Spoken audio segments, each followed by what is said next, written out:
అయ్యో నేను పుట్టిన డ్రెస్సులో ఎలా ఉంటుందో సంజయ్ తెలియడం లేదు. ఏంటి ఇలా రా. నువ్వు ఇక్కడికి రా.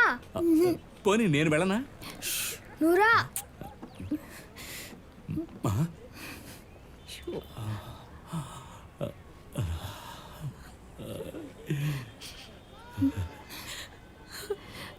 వావ్, ఈ డ్రెస్సులో దగదగా మెరిసిపోతూ బంగారు పోత పూసినట్టుగా ఉంది. అయ్యో అరే, ఈ అణకువ ఒద్దికే నాకు బాగా నచ్చాయి. ఇలాగే నువ్వు గుడికి వెళ్ళావనుకో 2 చేతులతో దేవతను మొక్కేస్తారు. ఎలా ఉందరా నా చేతి వాటం? ఇంత చిన్నదిగా ఉందేంటి? అన్నీ చిన్నవిగానే ఉన్నాయి కదా, అందుకే అలా కుట్టాను. అదే నువ్వు చిన్నపిల్లవు కదా, అందుకే అలా అన్నాను. ముయ్యకు చేతి చేతి చేతి మూసేయడానిక కుట్టాను. ఇప్పుడు చూడు ఎలా మెరిసిపోతోందో. ఇంకో బెత్తుడు పైకి కొడదాం అనుకున్నాను, కానీ ఊరంతా చూస్తారని ఆగాను. ఇది సిండ్రెల్లా గౌనే కాదు. సిండ్రెల్లా కాకుంటే ఏంటి, సింపుల్ గా ఉంది కదా. గాలి బాగా ఆడుతోందిగా, మరి ఇంకేంటి? నిన్ను నమ్మే కదా తీసుకొచ్చాను, ఇలా చెడగొట్టావేంటి? ఇంతవరకు నేనేం చేయలేదు కదరా ఈ పిల్లని. నిన్ను పట్టుకొని దేవుడు అన్నాను చూడు. అది కదా, మా దేవుడు ఎవరికి ఎంత ఇవ్వాలో అంత ఇస్తాడు. అలాగే నీకు ఎంత పెట్టాలో అంతే పెట్టాను.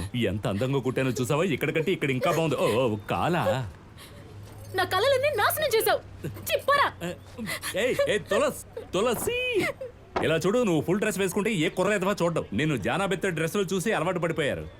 ఏరా నేను అన్నది కరెక్టేగా?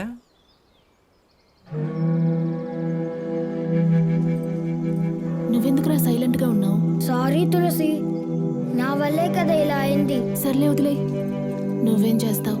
తులసి, మనం జీసస్ దగ్గర అడుగుదామా? ఎవరి దగ్గర?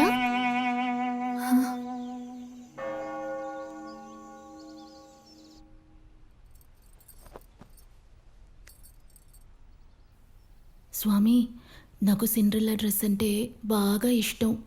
ఆ డ్రెస్ని ఎలాగైనా సరే 3 నెలలు ఎవరూ తీసుకోకుండా చూసుకో ప్లీజ్ స్వామి.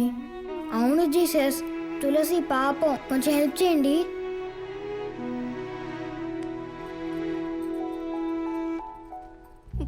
మా అబ్బాయి కోసం ప్రత్యేకంగా ప్రార్థన చెయ్యండి. వాడికి యాక్సిడెంట్ అయినందువల్ల బ్లడ్ ఎక్కువగా లాస్ అయింది. ఏబీ నెగిటివ్ గ్రూప్ రేర్ అయినందువల్ల బ్లడ్ ఎక్కడా దొరకలేదు. బ్లడ్ దొరికితేనే వాడు బతుకుతాడు. Please father. దిగులు పడకండి, తప్పకుండా ప్రత్యేక ప్రార్థన చేస్తాను. ఆ ప్రభు మిమ్మల్ని తప్పకుండా ఆశీర్వదిస్తాడు.